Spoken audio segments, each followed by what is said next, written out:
Caroline Wilson, welcome to Adelaide. Fantastic to have you here for the Big Nine. Thank you, Keith. It's lovely to be here. Now, it's been disappointing. You've followed the local sides really quite closely this year and written about us. Yep. Disappointing year.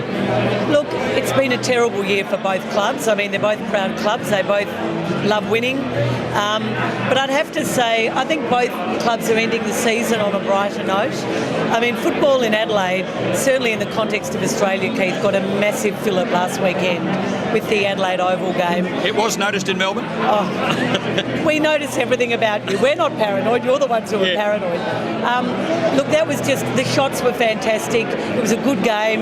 Port Adelaide won. I think it was really important Port Adelaide won. I know people have made something of the fact they could have got an earlier draft pick had they lost. I think to win that game was such a massive statement for that football club. To do something first in South Australia for once and not be second. Young players re-signing. I think John Butcher will be the next one. I think that's going to be great news for the footy club. New CEO, money from the AFL, and the Adelaide Footy Club's about to get a new coach, and I think it's time. You got a smoky for us? Oh, I like Scott Burns. Yeah, no, he's not a smoky, but I really like Scott Burns. He's shortened, hasn't he? And they're hoping now. Triggy told us on FIVEaa today that they're hoping to get it done by the last week of September, maybe. Look, I think they should. They were the first club in the market for a coach. I think they're still looking at Mark Bickley, and they should. But I also think that Scott Burns once, and he hasn't put his hand up yet, he hasn't definitively said, I'm applying for these jobs, but I still think he's a favourite. But I've been wrong before, Keith. Now, okay, to the finals. Now, is it just us and we're looking, but it looks like a really good final series. Look, it's obviously not great for Adelaide, and I wish we were standing here a few weeks later. But it is. In the context of the matchups, to think that Collingwood West Coast, all those years after Peter Sumich kicked the point and, led to what happened back in 1990. St Kilda Sydney, great rivals. Collingwood West Coast, even 2 months ago, would have seemed like very much a ho-hum, West Coast away from home. Now, after what Collingwood did last weekend, we don't know. They've got injuries. Hawthorn-Geelong is just a magnificent matchup, and they are great rivals.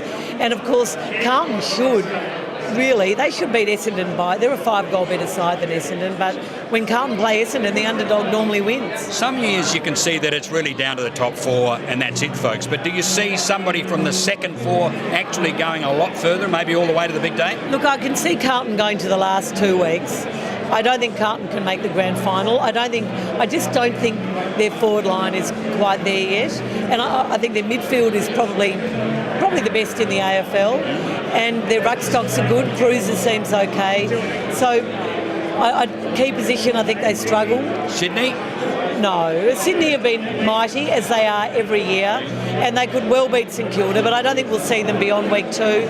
Look, Hawthorn are the ones that everyone's wondering about, and Geelong. I mean, Geelong are $4 something for the flag, Collingwood are $1 something. I can't understand why. Geelong have beaten Hawthorn twice and Collingwood twice. They've got a new coach who Port Adelaide rejected, by the way, and Chris Scott, who has just set the footy world alight with the way he's managed that team this year. Admittedly, he's got a very good team. So, very, very open final series. I still think if Collingwood don't win it, it will be a bit of a surprise and people will question the decision to give Mick Malthouse marching orders at the end of 2011. And a Brownlow? I am praying that when the final votes are given, Keith, that Bruce McAvaney, in fact, interviews for the first time 2 triple Brownlow medalists. Wow. I just reckon Chris Judd is a standout favourite. Adam Goods has had a late run. If they win it together, they're both triples. We know if it's close come to round 24, Judd won't get a vote and Goods could get 3.